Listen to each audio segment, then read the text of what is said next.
What's up guys, Mr. Anderson336 here. I'm back with another replay, today playing on Mountain Pass. I'm playing with Moscato Killers, one of my subscribers. And I'm driving the kv-220-2. It's a tier 5 Russian premium tank. It does get preferential matchmaking. And there is a reason for that. The gun is absolutely terrific in penetration. It's around 100mm of penetration. Let's just check to be sure. Yep, 100mm of penetration. Oh, 99 to be exact. So it's absolutely awful at pinning tier 7s. Then you say, well, you might load the gold. It's not getting better with that. That is 121mm of penetration, so absolutely awful. I think the ordinary kv-1 with the 85mm gun gets 140mm of penetration. So they are much better settled fighting other tier 5s and tier 6 and even tier 7s.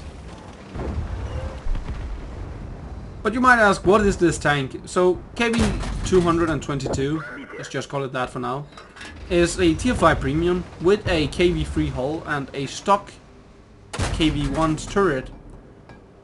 And it's having the largest health pool of any Russian tier 5, I believe, with almost 700 HP, which makes sense because it is a big heavy tank. So, what is the mobility of this tank? Well, it's decent, I would say. The top speed is 33, and well, you can see we're lumbering ahead with around 30. So it's even able to reach the top speed. So it's faster than the Churchill. It's more heavily armored than the Churchill. It has less HP than the Churchill. So the only letdown is really the gun.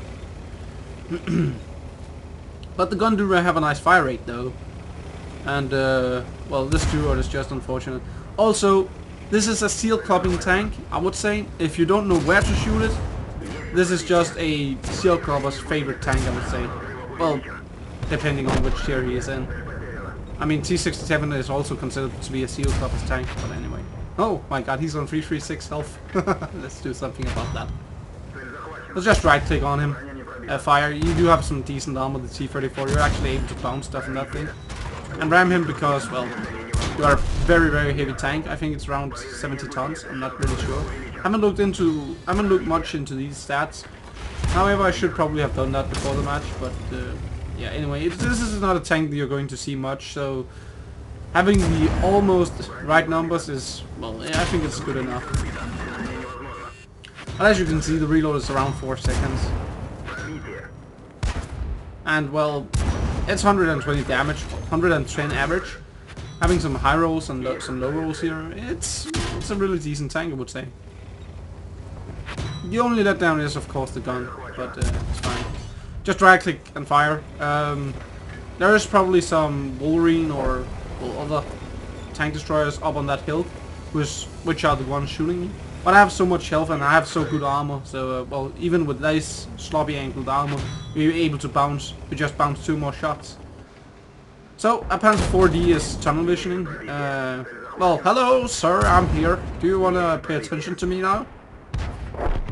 So, he pays attention, and, well, I don't think he's able to pin us. Oh, we have well, apparently we have the superior fire rate, and we're going to take him out. So, this tank is really not having a nice time whenever there is artillery. Now, look at this right click. This is amazing. This is not even right click, but hey. I'm actually aiming my shots, and well, we're moving around 30 kilometers an hour. We're still hitting these targets, so I would say it's pretty good. It's pretty Russian, right? Anyway, coming back to deal with the kv-1, I don't have the penetration to kill that tank with ordinary 99mm penetration. Well, it depends on what part I'm shooting at. That is an 85mm. However, he missed, and well, we can ram him. He managed to shoot us one more time with HE, and therefore he's just pinned us. That might be the derp gun. And we have loaded the APCR here because we're gonna have a hard time pinning that guy with only 99mm of penetration. You could aim for the low plate, but also that part on the front of his tank is pretty weak. But that is pretty much that game, so GG well played, and let's take a look at the post-game stats. So after that game we managed to get a Masterclass 1, Fire for Effect, Fighter, Duelist, Bruiser, Shellproof, Steel Wall, Spartan, and High Caliber. 2,118 damage, 5 kills, and 1,287 base experience. 29 shots fired, 23 shots hit, 20 penetrations. We bounced 2,300 with our armor. We received 35 shots, so you can really see the armor capabilities of this tank, which is pretty good.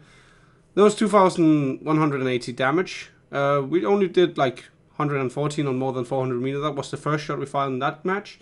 And this is a premium tier 5, and we actually made a decent amount of credits, I would say. 60,000 credits. I only fired a couple of APCR, and therefore had a loss on 10,000 in ammunition cost and 3,000 in repair cost. Which is not insane for a tier 5. But still a pretty good tank. So I hope you enjoyed this one. Thanks for watching, guys. I hope you have an awesome day when you watch this. I'm Mr. Anderson336, and I'm out. Good.